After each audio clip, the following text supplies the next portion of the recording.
All right, we aren't cats and we aren't lawyers, but at least we got this live stream working properly. Welcome back to Three in the Key, brought to you by Fine Bet. Me and two of the coolest dudes in sports journalism break down the NBA from matchups to social media shade to fashion. I'm Daniel Tran, and here with me is Sandeep in the Bay, and as always, Henry Curry, aka Henry Curry, coming in from Southern California. This is our first all West Coast show. Now I moved to California, down in Santa Monica now. Nice. I feel like we need to celebrate, man. I feel like I need to celebrate like Tom Brady and Gronk at the Super Bowl, throwing around the Lombardi trophy, you know? Sandeep, if you won the Super Bowl, would you want to be the one throwing the trophy to another boat, or would you want to be the one that's trying to catch it? I'd be the one catching it. I got some pretty good hands. So you can even if the throw is off, I will dive for it. Don't worry. Henry, did you catch any of that Super Bowl, and did you catch the celebration afterward? Yeah, I saw all of it. When Brady threw it, honestly, I would want to be the thrower because the catcher in that instance has a lot more pressure because it's either you catch it or it goes to the bottom of the sea. So for real. Yeah, so I'm good. I'll throw it and then let the other person get the blame. Hey, yeah, you gotta push off that responsibility. Push it off. All right, so let's start off with NBA headlines today.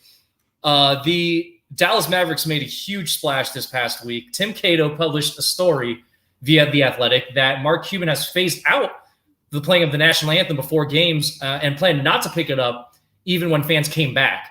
And in what was the least surprising result of the week was that there was backlash after that story broke. A congressman said he was disrespecting the country.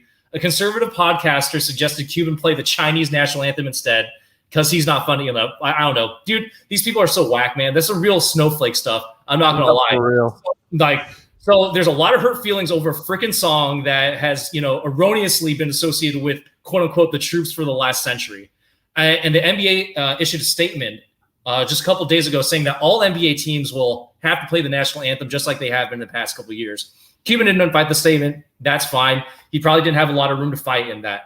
But my question to you guys is, Sandeep, does it really matter if the national anthem gets played before games? No, it doesn't. Look, sure. People say the song honors our country, but correct me if I'm wrong. Wasn't that song also written by slave owners or something like that? I could have sworn I've read that multiple times or something. It was written in 1812. Francis Scott. It's rooted through racism. Yeah. Yeah. So no, it does not need to be played. I get why they play it, but it's they don't play the Canadian national anthem or the all the different nations we've got represented in the NBA. You don't play all their national anthems or before games. So why are we playing just the American one? But it also doesn't it just doesn't stand for something great. I was surprised. Props to Mark Cuban for being the one to say hey, we're not going to play it anymore. But like you said, I'm not surprised that the NBA was nah, dog, you can't do that. That is very unsurprising. I think that the NBA, they, as far as them being as progressive as we've tried to make them out to be, they are still a professional league that, plays in all parts of the country and therefore needs to appeal to a lot of different people. So it's not really surprising that they would come out with that statement and be like, no, you kind of have to play the thing, even though it really doesn't matter to me. Henry, when you heard this news about Mark Cuban, not phasing out the national anthem, was that huge to you? What was your reaction to that news? I mean, Mark Cuban has grown, or he has gotten my respect throughout the years, as I see that I think we can all agree that he's the most progressive owner in the league. I think he's the opposite of Donald Sterling. If there's an opposite to that guy, it will be Mark Cuban, because he's not only is he just talk, but he is full of action. He listens to his players and he realizes the problems currently going on in our society and everything. And he wants to take, some form of action so that other players won't be silenced, And it makes you realize it was an argument I saw on Twitter was do you play the national anthem before going to work? No. And now exactly. See? And I just want to read real quick the statement put out by the Mavericks. Just a little bit we respect and always have respected the passion people have for the anthem in our country, but we also loudly hear the voices of those who feel the anthem does not represent them. We feel that their voices need to be respected and heard because they have not been. What else are I understand like there's just so much at stake for the league in general, like for this, to become, and it's not political, like if you want to take politics out of sport, then take out the national anthem. Like Yeah, it's like, yeah. I but the think thing like with the NBA, like, is like kind of like Dan was saying, like, it usually tends to be like the most progressive league, right? But yeah, the NBA will take a step forward and then take two steps back because like they handled the COVID situation really well in the bubble, and then it's like you no. get here, and then we saw the incident with like KD and a bunch of other players, right, that have had like that have gotten sick, and so it's like, and then in this case, it's like they've allowed players to kneel before games, right, for the national anthem.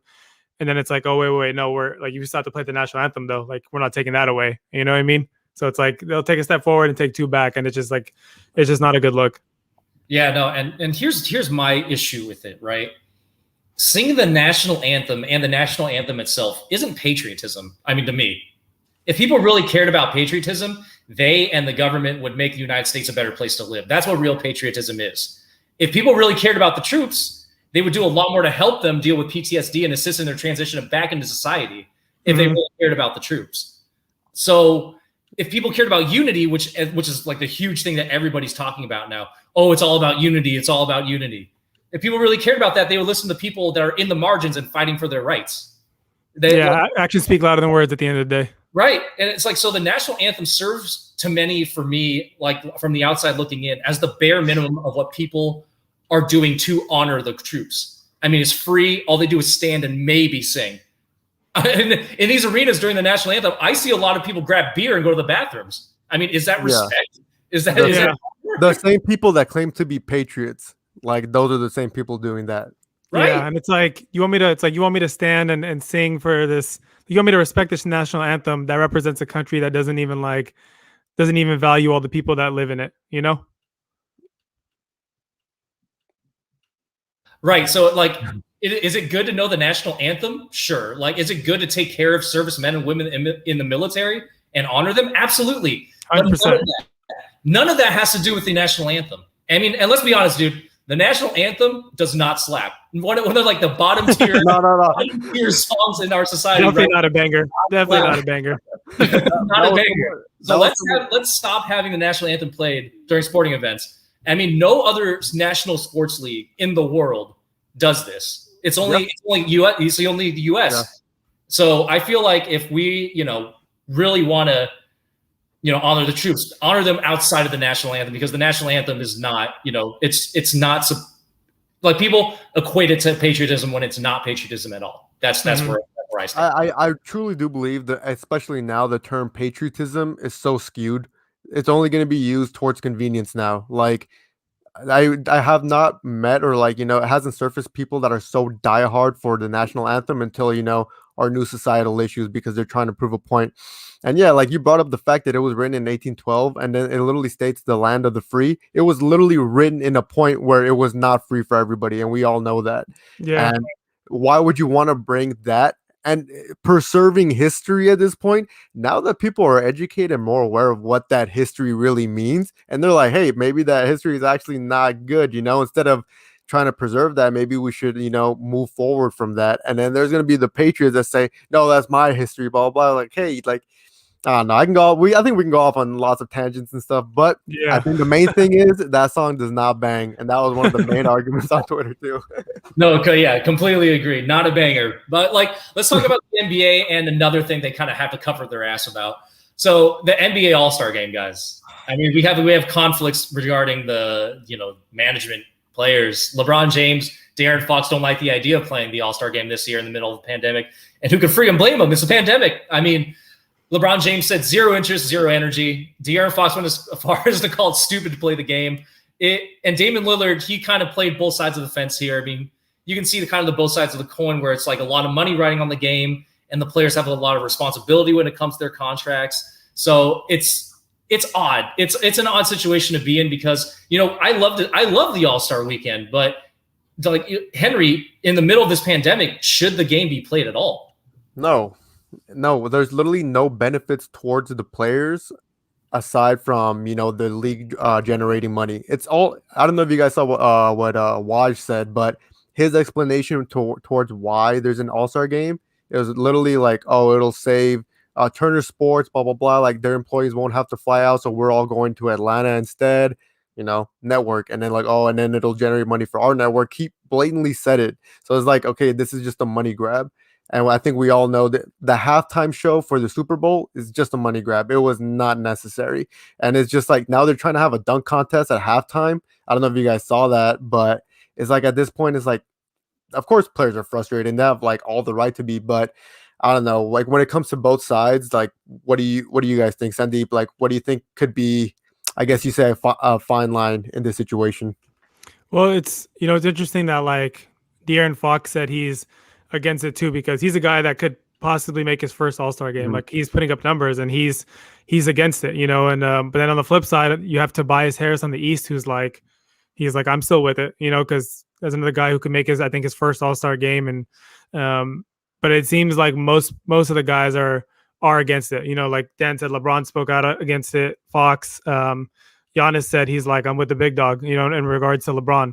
So it's not necessary. Like you want to limit contact and travel and all that as much as you can, and when these guys travel, you're looking at like about 24 to 30 players. The coaching staff from like the top team right in the East and the West is going to be there. And then these guys will probably have their trainers and this and that, staff from NBA. And it's just like, it's going to be a lot of people in a small area. There, because it's Atlanta, like they're probably going to allow like maybe 15 or 20% capacity of fans, if I had to guess. It just is. I feel like there's going to be cases popping up for sure. Guys will end up testing positive. What happens if guys, imagine the look if like a guy tests positive like the day before the game or like an hour before the game and has to miss it. Like it's not going to be a pretty PR day for the league. So it's all a money grab, like Henry said. So I'm against it for sure. Yeah, and I just don't see really a benefit to it either. I feel like it puts undue danger to these players that are already putting a lot on the line. I mean, we had Karl Anthony Towns that was out for weeks after his COVID, diagnosis, and with this added risk of going to Atlanta and gathering all the top stars together, having fans mixed in. I mean, courtside Karen might even be there. You never know. So it's like, it's in Atlanta, of course. Yeah, it's in Atlanta. So it's like we don't know like the risks. Like we know what the risks are, and the NBA just kind of forcing it upon these players to do this performative thing, this totally unnecessary thing that even in the best of years is unnecessary, and just like a not only an injury risk, but just now it's like almost like a illness risk. So it's like, I don't understand. Two steps back. Like, yeah, dude, it's just like you name the All-Stars, cool, and then move forward with the season. Like I feel like the playing the game itself not completely necessary, and I think that the NBA is making a huge mistake by not listening to a majority of these players, or especially the top players, when it comes to this. They had it like set really nice before, right? Because they were going to give the guys like a week off. I think it would have been good for teams to get healthy, kind of like have their meetings and be like, hey guys, like, the second half of the season, like we got to lock in. No, like, try not to leave your houses, try not to leave your hotel rooms, and like guys that are like maybe on the IR, have a chance to recover. And then like the quality of basketball probably will improve too, right? And now you got guys that are coming into this and they're like, just, I don't want to be here. And it's just, I feel like it's all the making for like a bad, like, I guess a bad, like outing, Oh yeah. I can see LeBron and even like De'Aaron just kind of lazing their way around, being like, no, like it's all right. Don't pass me the ball. I don't want to do anything right now. Right, back and forth. Yeah, exactly. Just no, you kind of thing. But I mean, talking about some of the stars that might be there, Steph Curry, dude. Steph Curry, he's having a pretty great season right now, and he's one of the leading vote getters in the West in terms of guards or just overall. Like not even just guards, overall. Not a lot went right for the Warriors when the season began. I mean, Klay Thompson out for the season, Draymond Green out a couple games, and Steph Curry, he put that team on his back and he's carrying them to playoff contention. I mean, it's almost like watching Kobe Bryant in that 2005 year, 2005-2006 year, where he was just like carrying that team all the way. So, I mean, right now he's averaging nearly 30 points per game on 48.7% shooting from the field, like, which is crazy. And he's third in value over replacement player and sixth in win shares. Now, for a lot of people, he's an MVP candidate. I think he's an MVP candidate for sure. But Sandeep, do you see him as a top 3 MVP candidate? Top 3, where it stands right now, I don't think so. I'd say he's top 5 for sure. Okay. And he can get into that top 3. But guys like, Embiid, Jokic, LeBron, the guys you have unlisted here, those guys are definitely ahead. Jokic is obviously, his numbers are absolutely stupid. Like, he's averaging nearly a triple-double, right? And he's like one of the top leaders in assists. Braun has the Lakers up there, in second place in the West, best defense in the league. And that's with AD having like a subpar season so far. Like, AD hasn't been AD this year. And then Embiid is the Sixers are first in the East, so it's like he has to be in that in that conversation too. But Steph has been special, man. Like 7 straight games where he scored at least 27 points. He has at least 4 3-pointers in his last 12 games. We saw the 57-point game. He topped 60 one time as well. Like, he's doing a lot, with a little, and it's been amazing to see. Yeah, Henry, have you been watching Steph, and like, what do you think about his season so far? Is he top 3 MVP candidate right now? I think he's gonna be, at least like in the next few months, the front runner for MVP, and I'm gonna tell you why. Like, Jokic, yes, he's putting up stupid numbers, and we all know that Jokic is gonna walk out of a game with 37, 12, and 13 somehow, but the Nuggets are 13 and 11, and this is a team that's been to the Western Conference Finals last season. And the Warriors, with Steph Curry being their best player, and with their second best player being maybe Andrew Wiggins sometimes, maybe Kelly Oubre, and James Wiseman is out, the Warriors are 13 and 12. They're right behind the Nuggets. So Jokic has firepower on his team. We all know that. We all know what Murray can do. We all know what Monte Morris can do. We all know what all those guys are capable of, especially because they took it far in the playoffs. But with that being said, they shouldn't be the 7th seed right now. If that's the case of Jokic, being an MVP candidate, then I don't think an MVP candidate would, especially with the team that he has, should be the 7th seed. Yeah, he's got the talent around him for sure. Yeah, so there's absolutely no excuse for that, especially Mike Malone being one of the best coaches in the league. It's like, okay, so if you put those factors together, I think that puts Curry in front of him, especially because Curry's been able to beat his contemporaries. He beat LeBron.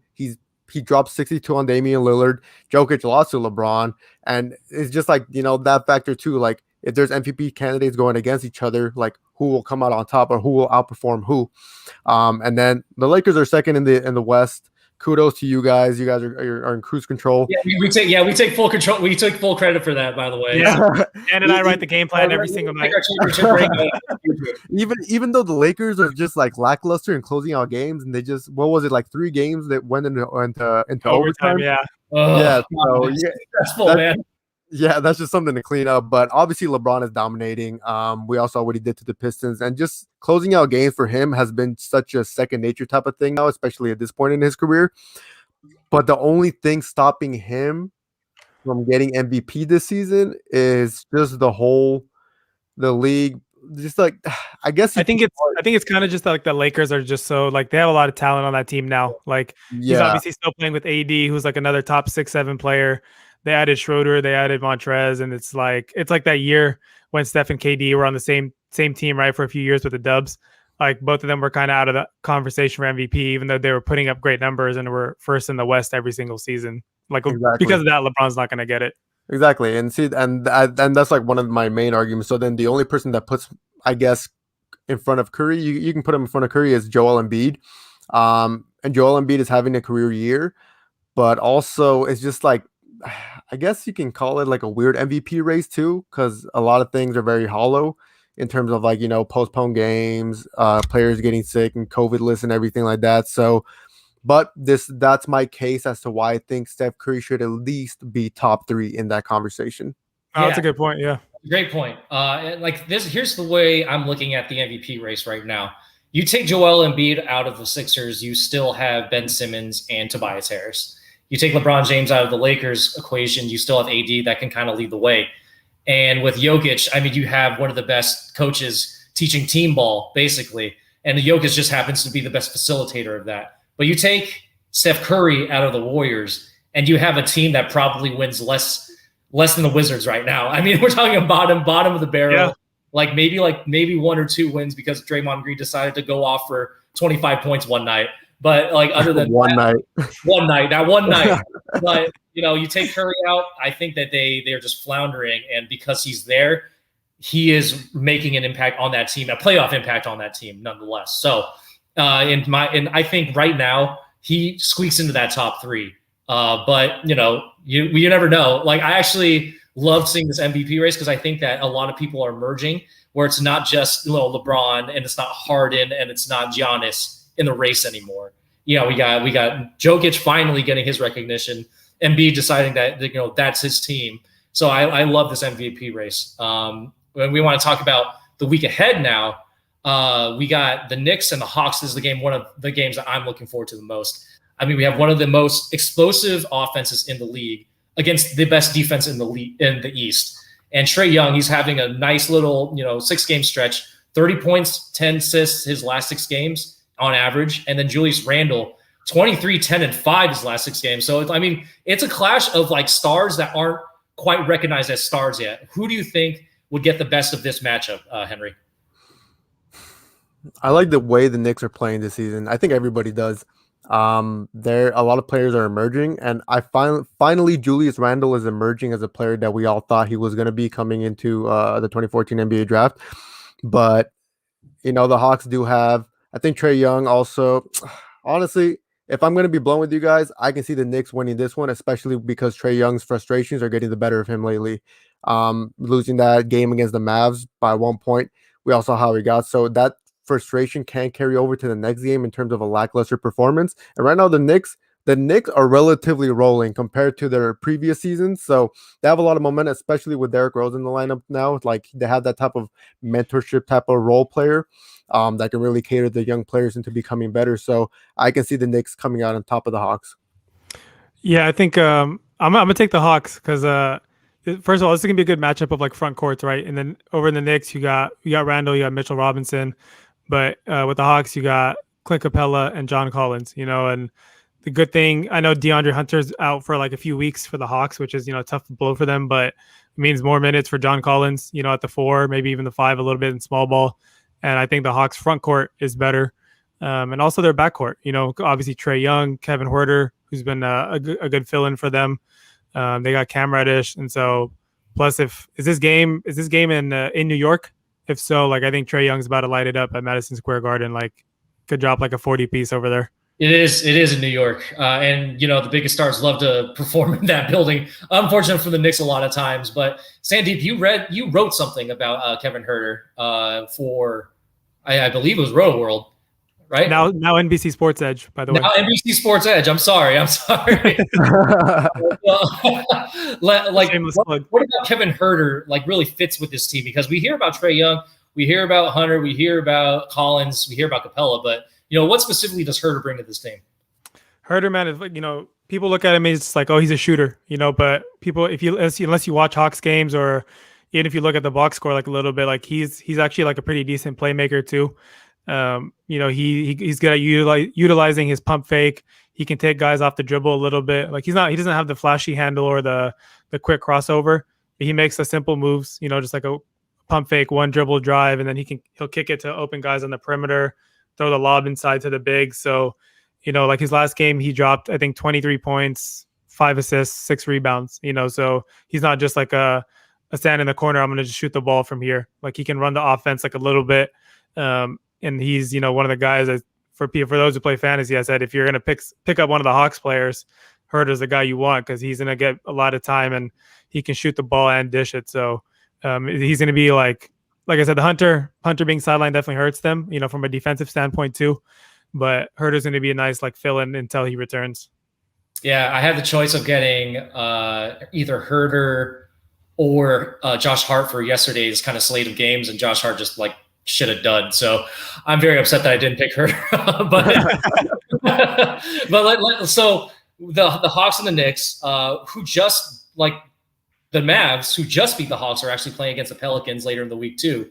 And we have both teams on the outside looking in for guaranteed playoff spots. The Pels are in a position to compete in the play-in tournament. But the Mavs, they need to win in order to improve their standing a little bit to even get into that position. So we're getting to almost like desperation hour for those bottom tier teams, right?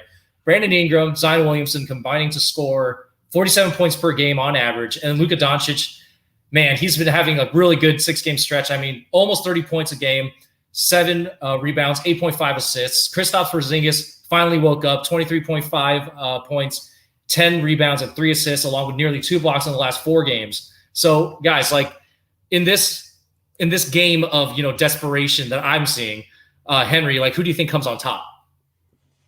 Probably the Mavs, even though the Mavs in their last 10 games, they're 4-6, and the Pelicans are 6-4 in their last 10. Luka Doncic is finally playing like Luka Doncic that we thought he was going to play. Like you said, Kristaps Porzingis finally woke up too. And I can see the Mavs finally get it rolling, especially because I think that was the key. Porzingis just needed to, adjust back into playing from his injury and everything. So I think we're ready to see Mavs basketball with Rick Carlisle finally, having his team, let's say, go on a 3 to 4 game winning streak, even though right now they're 11th in the West and the Pelicans are 12th in the West. So yeah, both teams are desperate to win right now because now there's a play-in tournament and everything. The Kings are ahead of them. I'm just going to put it like that. The Kings are in 10th place. Shout out Sacktown. Hey, they're balling right now, and De'Aaron Fox. I think he deserves to be an all-star. But let's look at some other teams. The Grizzlies are in ninth.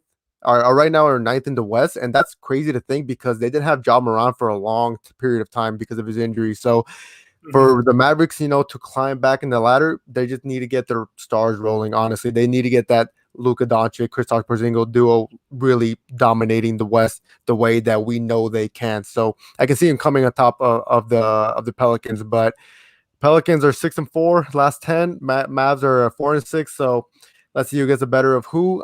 I got the Mavericks. Sandeep, who you got? Do you got an international duo, or you got the duo of Zion and Brandon Ingram? I'm taking Zion and BI, the Duke boys. Sorry, did you guys hear that audio? I was looking up something. Yeah.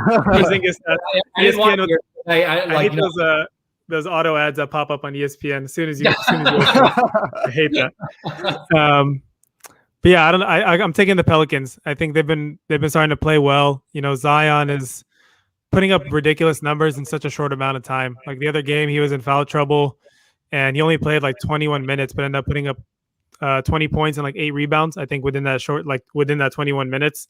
And it was like the first real game that he's gone into foul trouble. But when he's on the court, we know how effective he is. Shoots a high percentage. BI is playing both sides. Lonzo's been, looking really good over the past couple of weeks after a slow start to the season. And I think the difference in this game is going to come down to which team can get stops, on defense. And I think the Pelicans are slightly better than the Mavs are at this point defensively. And part of that comes from having Adams as kind of like their anchor of the paint. BI can defend, Lonzo can defend, Eric Bledsoe can defend. So they have a variety of guys that can guard multiple players or just guard in general. So I think it's gonna be a close game, but I'm gonna take the Pelicans maybe by like 4 or 5 points.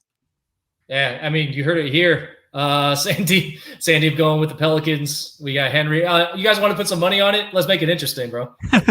You want to put some Dogecoin? Put some Dogecoin.